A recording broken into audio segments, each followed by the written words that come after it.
Hi అండి. పల్లి ఉండలు ఈ విధంగా చేస్తే చాలా బాగుంటాయండి. ఈజీగా చేయొచ్చు, టేస్టీగా ఉంటాయి. చూడండి ఏ విధంగా ఉన్నాయో, చాలా బాగా వచ్చాయండి. నువ్వులు పల్లీలతో చేస్తున్నాను. ఒక బౌల్ తోటి నువ్వులు తీసుకున్నాను, ఒక బౌల్ తోటి పల్లీలు తీసుకున్నానండి. నువ్వులు లైట్గా ఫ్రై చేసి రెడీగా పక్కన పెట్టుకోవాలి. మాడకుండా ఫ్రై చేయాలండి. హెల్త్కి కూడా చాలా మంచిది నువ్వులు పల్లీలు. రక్తం లేని వాళ్ళు ఈ విధంగా తయారు చేసుకొని తింటే రక్తం కూడా బాగా పడుతుందండి. ఈ విధంగా పల్లీలు కూడా ఫ్రై చేసుకోవాలి. మాడకుండా ఫ్రై చేసుకోవాలండి.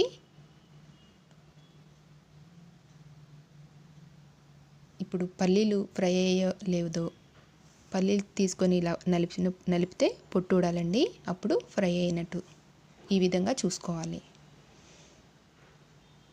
ఇవి బేషన్లో పోసుకోవాలండి. వేడి తగ్గుతాయి. వేడి తగ్గాక ఆ పొట్టంతా తీసి పల్లీలు రెడీగా ఉంచుకోవాలి.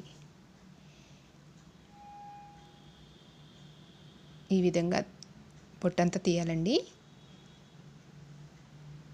బెల్లం పాకం పట్టుకోవాలండి.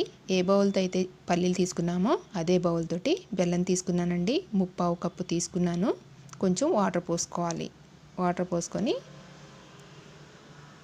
తిప్పాలండి. బాగా కలపాలి.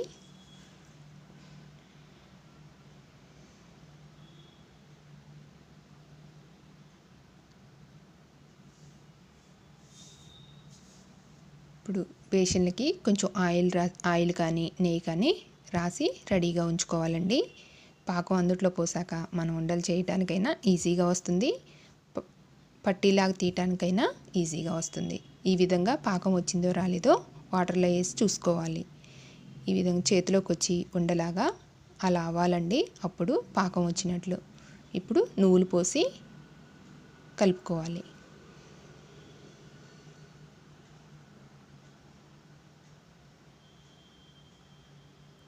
పల్లీలు కూడా వేసి బాగా కలపాలండి.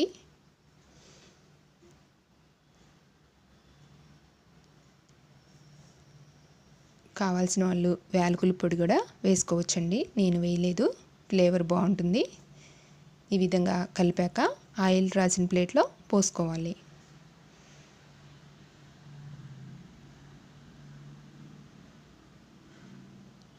పట్టీలాగా రావాలంటే ఈ విధంగా పల్చగా చేసుకోవాలండి. పట్టి చక్కలాగా బాగా పల్చగా బాగుంటుంది.